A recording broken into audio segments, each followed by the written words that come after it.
أعوذ بالله من الشيطان الرجيم بسم الله الرحمن الرحيم وقال يا بني لا تدخلوا من باب واحد وادخلوا من أبواب متفرقة وما أغني عنكم من الله من شيء إن الحكم إلا لله عليه توكلت وعليه فليتوكل المتوكلون.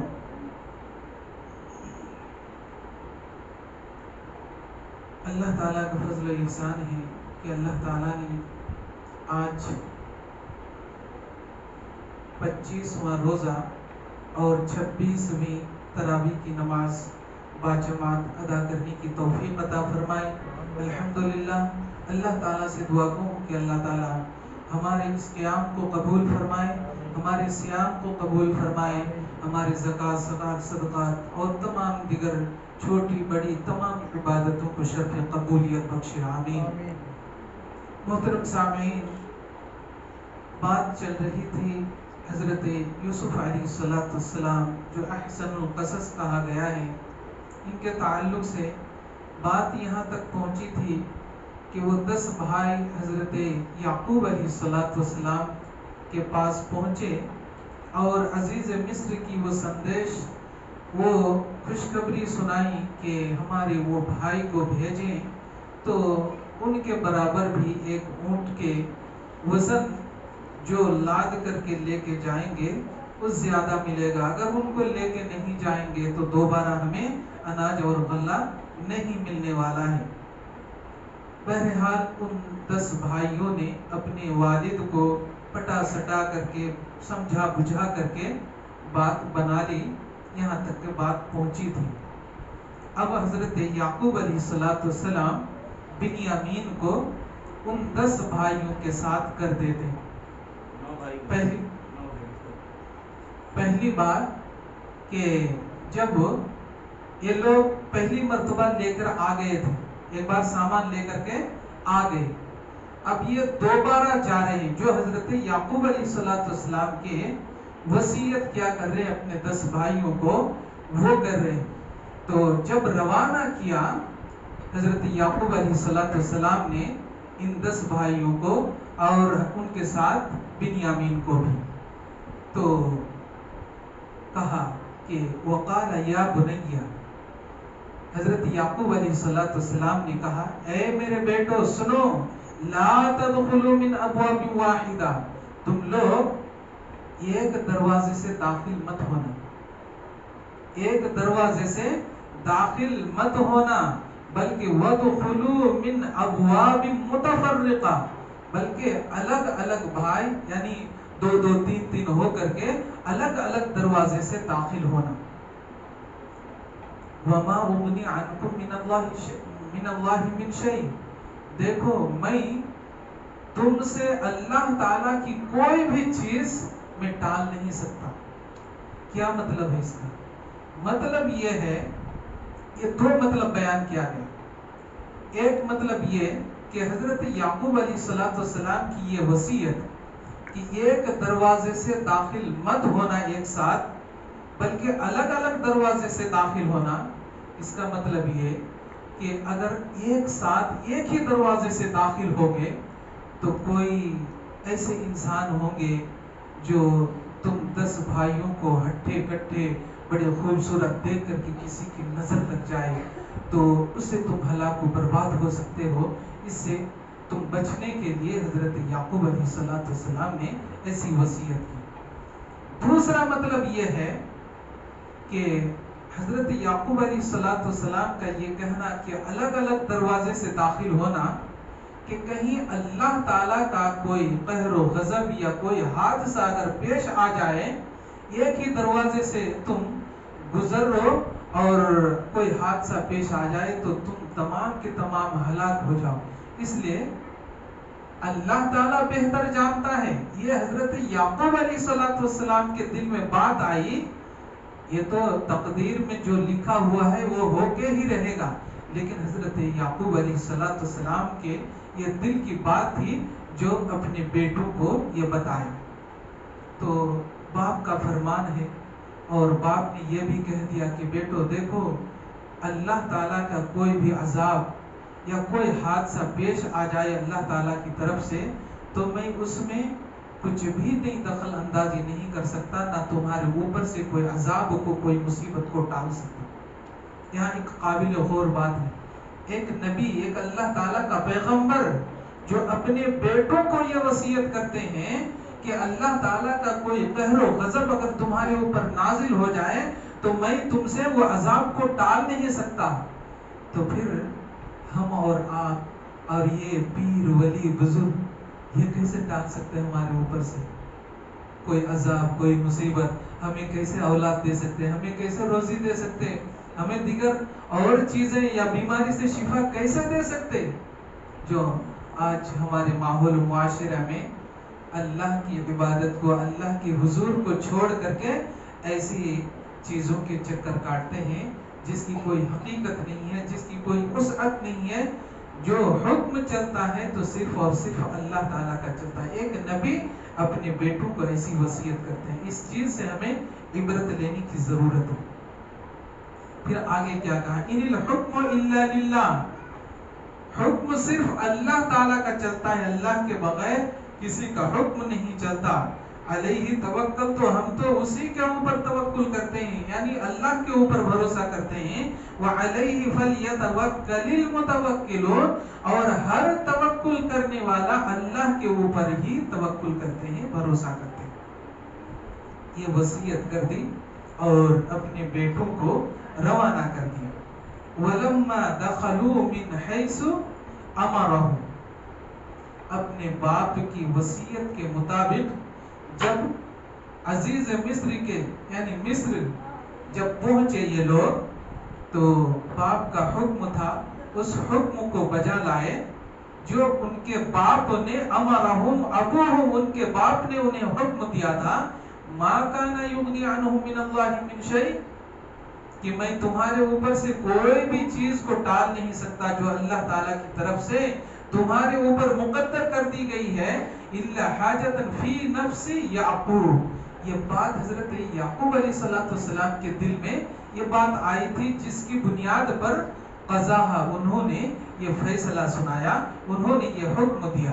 وَإِنَّهُ لَذُو عِلْمٍ لِمَا عَلَّمْنَاهُ، یہ اللہ تعالیٰ نے انہیں یہ علم سکھایا تھا، وَلَكِنَّ أَكْثَرَ النَّاسِ لَا يَعْلَمُونَ، مگر اکثر لوگ اس چیز کو جانتے ہی نہیں۔ وَلَمَّا دَخَلُوا عَلَى يُوسُفَ، جب یہ لوگ حضرت یوسف علیہ السلام کے پاس پہنچ گئے، آوا الیہ، تو ان کے بھائی کو اپنے پاس بٹھا لیا۔ حضرت یوسف کے بھائی کون تھے؟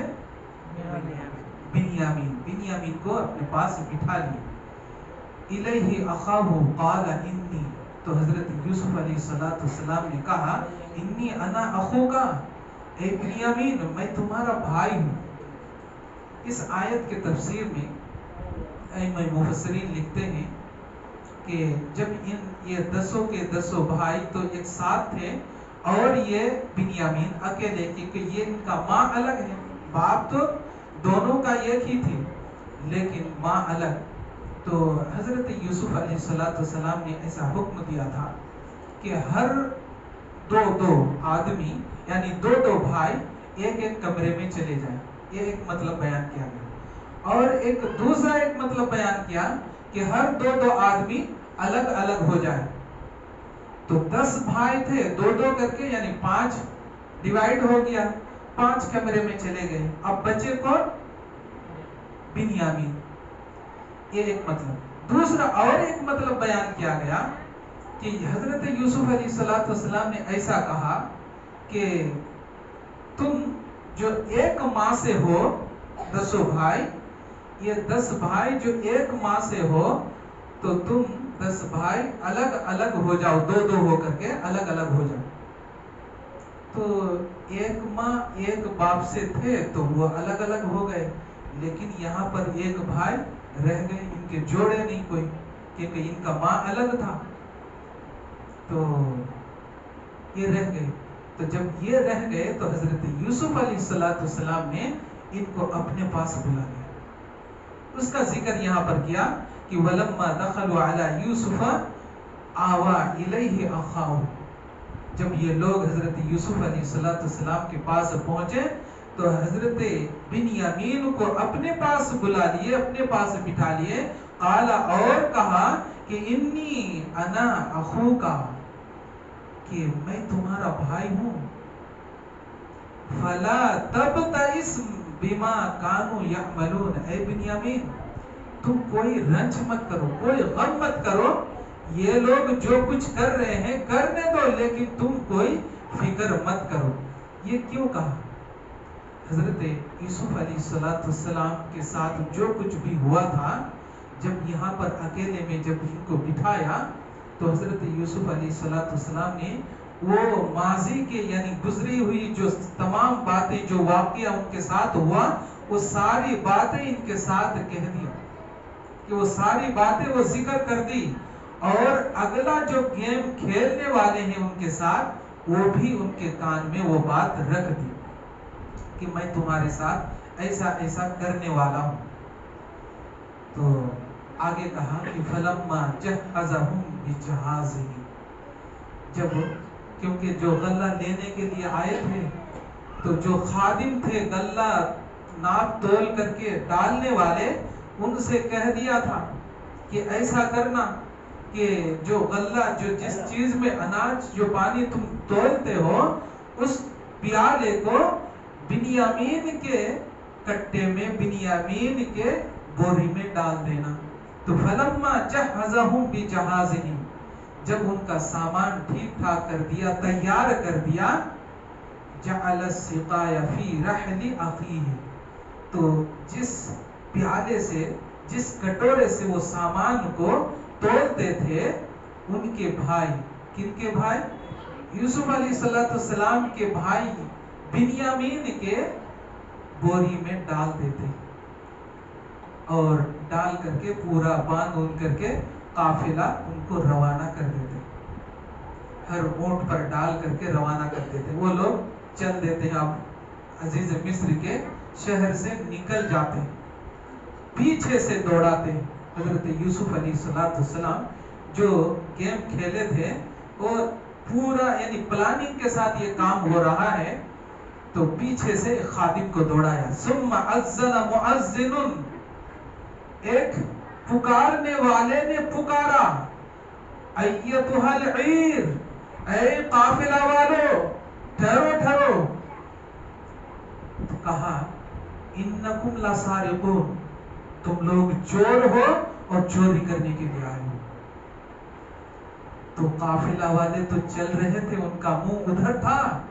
جب پیچھے سے آواز آئی تو کوئی بھی انسان جب جا رہے ہوں گے اور پیچھے سے کوئی آواز دے رہے ہوں گے تو مڑ کر کے تو دیکھے گا ہی.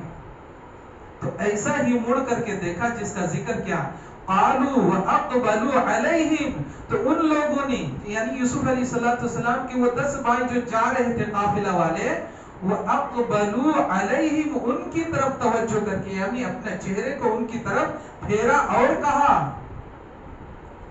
ماذا تفقدون، کیا گم ہو گیا ہے تمہارا، کیا مفقود ہو گیا ہے، کیا کون سی چیز تمہاری گم ہو گئی ہے. تو قالوا، تو اس یعنی پکارنے والے نے کہا کہ نفقد صواع الملک، کہ عزیز مصر کا جو خاص ایک پیالہ ہے، جس پیالے میں کبھی وہ پانی نوش فرماتے ہیں یا اس پہ کبھی دودھ نوش فرماتے ہیں، اور اسی پیالے سے کبھی ناپ تول بھی کرتے ہیں، وہ خاص وہ پیالہ ہے، وہ پیالہ جو ہے نا مفقود ہو چکی ہے. وَلِمَنْ جَاءَ بِهِ حِمْلُ بَعِيرٍ، کہا کہ دیکھو تم میں سے اگر کسی کے پاس ہو جو نکال کر کے لا کے دے دیں گے تو وَأَنَا بِهِ زَعِيمٌ حِمْلِ بَعِيرٍ، تو انہیں ایک اونٹ کے وزن یعنی جتنا وزن وہ لاد سکیں گے، برداشت کر سکیں گے، اتنا غلہ میں انہیں دوں گا. وَأَنَا بِهِ زَعِيمٌ، اور اس کی ضمانت میں دیتا ہوں. کس نے کہا؟ یہ پکارنے والے نے، جو پیچھے سے کہا اذن مؤذن، پکارنے والے نے پکارا نا اے قافلہ والو ٹھہرو ٹھہرو، تم لوگ چور ہو، چوری کر کے لے گئے تھے. وہ ضمانت دے رہے ہیں اور وہ یہ وعدہ کر رہے ہیں کہ میں تمہیں ایک اونٹ کے برابر اناج دوں گا اگر تم لوگ وہ پیالہ نکال کر کے دے دو گے. تو قافلہ والے نے کہا کہ قالو، وہ قافلہ والے کہہ رہے تاللہ، اللہ کی قسم، لقد علمتم ما جئنا لنفسد فی الارض، ہم نہ تو زمین پر فساد برپا کرنے آئے اور نہ لڑائی جھگڑا کرنے کے لیے آئے، وما كنا سارقین، اور نہ ہی ہم کسی کی چیز چوری کرنے کے لیے آئے.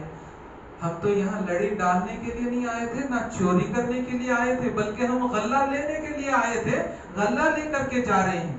تو قالو، اس آواز دینے والے نے کہا فما جزاؤہ ان کنتم کاذبین، اگر تمہاری بات جھوٹی نکل جائے تو اس کا بدلہ کیا ہونا چاہیے؟